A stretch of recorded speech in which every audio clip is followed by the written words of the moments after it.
Dans ce 7e épisode, nous verrons le début du christianisme à Bourges, avec une chronologie pas toujours très bien assurée. Sur le porche le plus méridional de la façade de la cathédrale de Bourges est inscrit dans la pierre la légende de saint Ursin. Le pape Saint-Pierre, ou le pape Fabien, au 1er siècle donc, demande à Ursin et à Juste de partir évangéliser les Gaules. Mais arrivé près de Bourges, Ursin pleure la mort de son compagnon.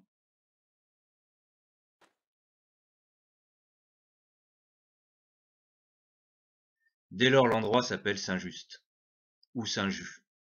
Ursin continue son voyage et commence à porter la bonne parole, sans beaucoup de succès, puisqu'il est chassé à coups de pierre et se réfugie en un lieu depuis nommé la chapelle Saint-Ursin.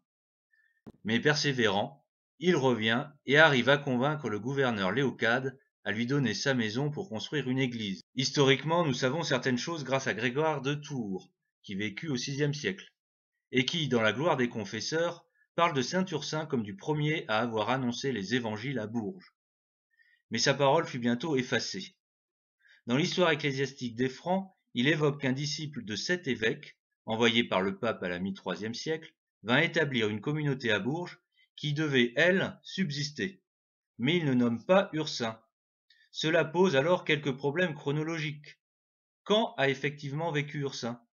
Y a-t-il dès le 1er siècle une évangélisation à Bourges? Ou Ursin est-il l'apôtre du IIIe siècle?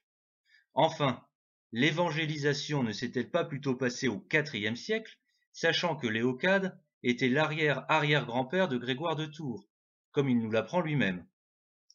Sinon, le premier évêque de Bourges, Léon, est attesté en 453.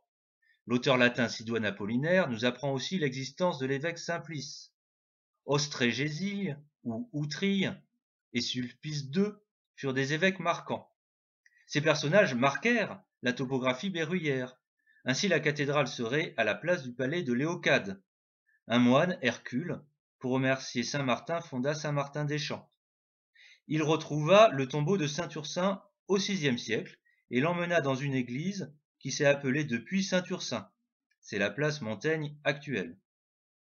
Simplice fut enterré dans la même église qu'Outrille, qui s'appelle Sainte-Outrille du Château depuis. La sépulture de Sulpice II a donné l'abbaye Saint-Sulpice. Sulpice fonda aussi Saint-Pierre-le-Puellier, qui est la place Georges Sand actuelle. Une femme, Berthoire, fonda un couvent qui devint Notre-Dame de Salles, et une autre, Eustadiole, fonda un autre couvent, devenant Notre-Dame de Montermoyen, et à côté la chapelle Saint-Paul. Au VIe et VIIe siècle, Bourges se couvrit d'un blanc manteau d'hermine d'église qui allait subsister plus de 1000 ans.